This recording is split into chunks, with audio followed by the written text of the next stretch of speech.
Bible గ్రంథములో ద్వితీయోపదేశకాండము 30 అధ్యాయము 10వ వచనములో ఆ కింద మాట ఆయన నా వైపుకు మళ్ళీ అని ఉంటుంది. యెహోవా నా వైపుకు మళ్ళినప్పుడు మళ్ళినప్పుడు యెహోవా ఆనందించినట్లు మేలు చేయుటగా. అంటే ఆనందము సంతోషం అంటే గుర్తుపెట్టుకోండి, ఆనందము సంతోషం అంటే రక్షణ, దేవుని బలం ఒకటి. రెండవది ఆనందము సంతోషం అంటే దేవుడు ఏంటంటే మేలు చేసి, మీకు అర్థమైందో లేదో, ఏం చేసి? ఒకటి ఆనందము అంటే సిలువలో ఆనందం, సిలువలో సంతోషం అంటే రక్షణనిచ్చి బలమునిస్తాడు. గుర్తుపెట్టుకోండి, పవన్ ప్రార్థన చేసుకోవటానికి, ప్రభువా ఒకటి నేను రక్షింపబడ్డాను, ఈ రక్షణలో నాకు బలమునిచ్చి సంతోషాన్ని, స్తోత్ర. రెండవది ఏమిటంటే ప్రియులారా, ఆయన ఆనందములో సంతోషాన్ని మనకిచ్చేది ఏంటంటే ఆయన వైపుకు మనం మళ్ళినప్పుడు, ఆయన మన వైపుకు మళ్ళీ మనము ఆనందము సంతోషంగా ఉండటానికి రెండవది ఆయన మేలు చేస్తాడు. సిలువ ధ్యానాలు అంటే, ఉపవాస దినాలు అంటే మేలు, ప్రైజలా ప్రైజలా, మేలు చేయునుగాక, మేలు అనుగ్రహించునుగాక. దేవుని వాక్యములో చదువుకుంటున్నాం బైబిల్ గ్రంథములో, ఆయన మేలు చేసే దేవుడు. ఆయన ఏం చేస్తాడు చెప్పండి? మేలు చేస్తాడు. ప్రియులారా, మీకు ఏ మేలు కొదువుగా ఉందో, ఏ మేలు మీకు దూరం అయ్యిందో, ఎలాంటి మేలుల కొరకు మీరు ఎదురు చూస్తూ ఉన్నారు, దేవుడు మేలులు చేస్తాడు. ప్రజలా నాకు మేలు చేయి ప్రభువా అనండి, ఆమెన్ చెప్పండి. మీకు మేలు చేస్తాడు దేవుడు. మేలు ఎలాగ చేస్తాడో తెలుసా? రోమా 8:28 ఏమంటాడంటే, దేవుని ప్రేమించు వారికి మేలు కలిగింది. నీకు మేలు కలగట్లేదంటూ నువ్వు ఎవరిని ప్రేమిస్తున్నావు? మమ్మల్ని చూసి అంటావేంది పాస్టర్ గారు, చీరల్ని ప్రేమిస్తున్నావు, బంగారాన్ని ప్రేమిస్తున్నావు, నిద్రని ప్రేమిస్తున్నారు. కొంతమంది భర్తల్ని ప్రేమిస్తాం. ఎందుకు భర్తల యొక్క ఆ గీతను దాటలేదన్నట్లుగా ఉంటారు. ఉత్తదే అంతా, ఉన్నా కదా, అది ఉత్తదే, మాట వాడొచ్చలేదు, ఒత్తిదే అని. దాటాలో దాటకూడదు. నాకు తెలిసిన కుటుంబం ఉంది, అబ్బా ఆయన మాటే శాసనం, అంతే. అసలు ఏమి ఒక పిల్లిలాగా ఉండిపోయింది, ఒక పిల్లే. కాలగమన ఏమైందంటే కూతురు పెద్దదైంది, పెళ్ళిడికి వచ్చింది. వాళ్ళ తమ్ముడు జులాయిగా తిరుగుతున్నాడు, భర్తకు ఇష్టం లేదు బావమరిదికి ఇవ్వటానికి, బావమరిదిగా అనేది ఇవ్వటానికి ఇష్టం లేదు. 99 పులిలాగా ఉన్న ఆయన 100వ స్థానంలోకి వచ్చిన తర్వాత ఆయన పప్పులేం ఉడకలా అక్కడ, వాళ్ళ తమ్ముడికే ఇచ్చి చేసింది.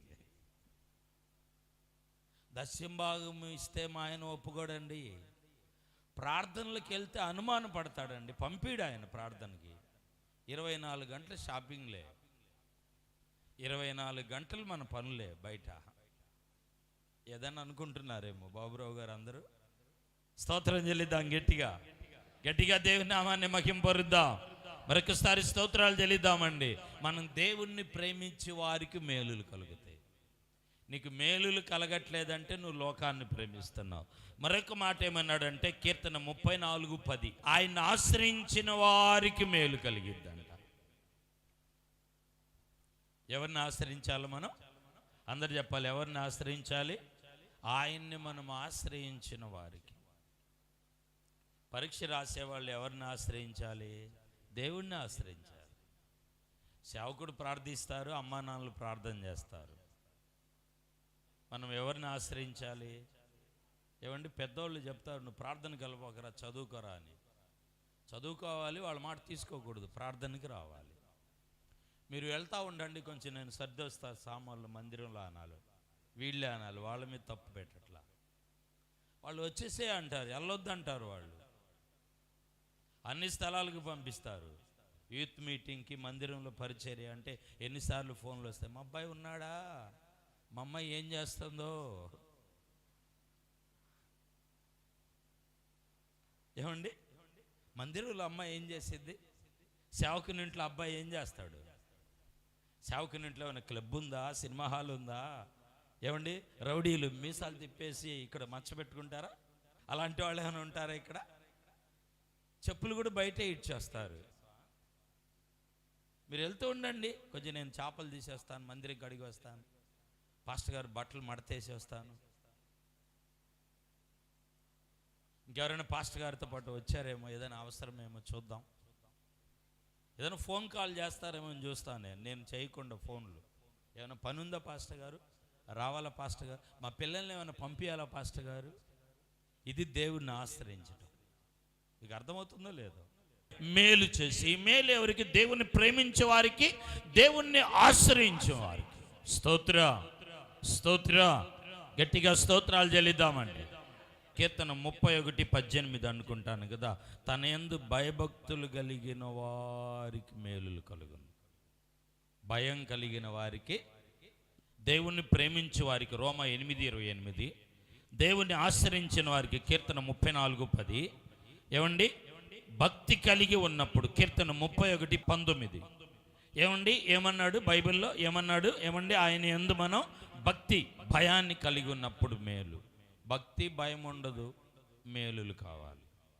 ప్రేమ కలిగిన మా తండ్రి, మహిమా స్వరూపుడా, మీకు వందనాలు. ఈరోజు మీరు మాతో సిలువ ధ్యానాల గురించి చక్కగా సంతోషము, ఆనందాన్ని గురించి మాట్లాడారు ప్రభువా. కొనసాగి దీవి ఆశీర్వది, కూడిన సంఘాన్ని బలపరచి దీవించి.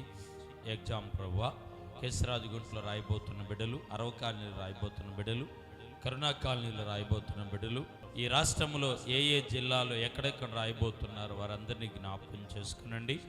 ఆదరణ ఇవ్వండి ప్రభువా, పాస్ అనుగ్రహించండి తండ్రి.